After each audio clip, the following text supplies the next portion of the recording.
Well, I think I need to start out by thanking Dee and Pat for doing all the work, for putting anything you want to do together. So I decided that I just wouldn't have to do it at all. But I have to say that Eastover Court is quite different. This is the original house on Eastover Court. It was built in 1907 by the developer Clarence Gardner.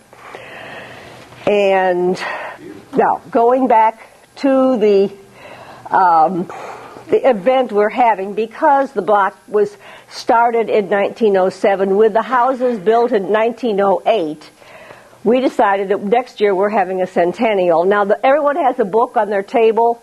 The books are for sale. They're $10 a piece. And the books really, while they say they're a history of Crescent Hill, they're really a promotional for Eastover Court. The developer has written a great deal, and if you don't do anything else, enjoy looking at the ads in the back, because they are just hysterical for the things that were written for that time. I mean, including things like prices. Let me give you the original.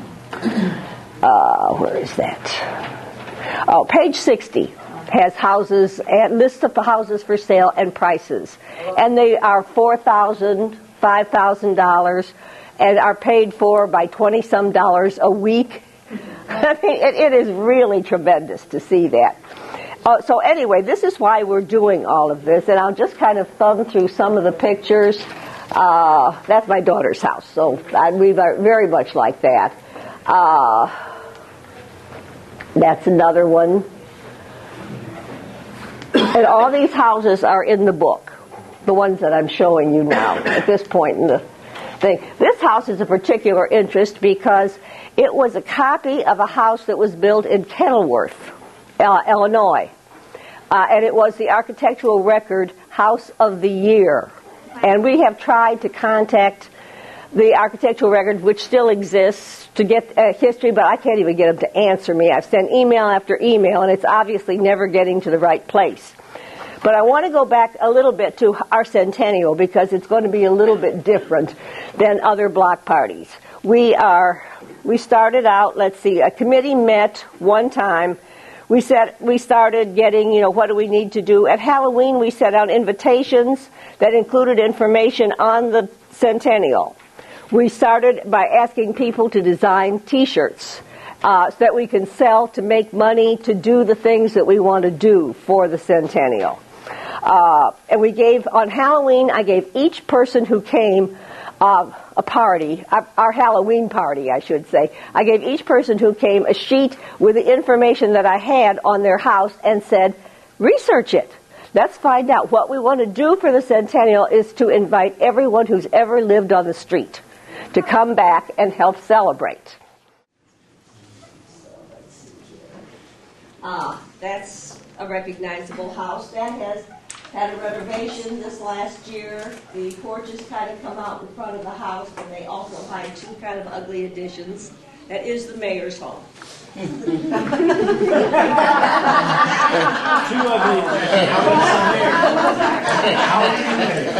Let's go, Bob. This is another house on the street that has kind of an oriental influence.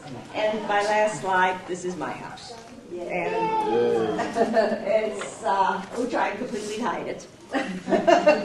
Let's see if there's anything else I should be saying. We started the preservation considering what we needed to do, and we did not ever go ahead with it. For some reason, I'm not showing the one house on the street. I don't know how many of you ever read about the Duck Lady over the years in the paper, but she owned a home on Eastover that was kind of deteriorated when one old lady lived there in a house that had raised like 10 children. She was the last remaining daughter, and so when she had a heart attack and went to a nursing home, everybody was scared to death. And everybody's, we've got to go become a preservation district to be saved. We knew the lot was big enough for 2 houses. and we were scared to death that some developer was going to buy it. Well, the day of the auction came, and in fact, the final bidder was a developer who said he could get 3 houses on that property, and a neighbor who paid over $400,000 for a house that hadn't been updated in 50 years. Whoa. Well, they've got it pretty well done now. They've done a marvelous, marvelous job, and it looks really lovely. And for some reason, I don't know why I didn't get a picture of it. But anyway, it's a wonderful, wonderful street. You talked about a neighborhood directory. We've had a neighborhood directory for 25 years. We have 2 and sometimes 3 events a year. We have Christmas caroling, Halloween, and usually a block party. And I've been there 40 years, and it's all existed before that. So we know we're the luckiest people in the world. Thank you.